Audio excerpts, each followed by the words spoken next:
Tayong mga Pilipino, palagi nating binabanggit ang pangalan Jose Rizal na tumatak sa ating isip at puso.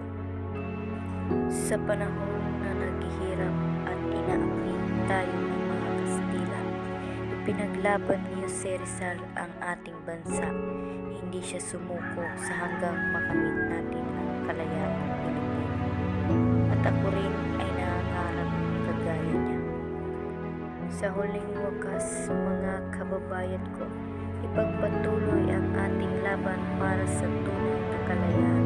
Gamitin natin ang ating talino, lakas at puso upang makamit ang kinabukasan na inaasam natin para sa ating bansa.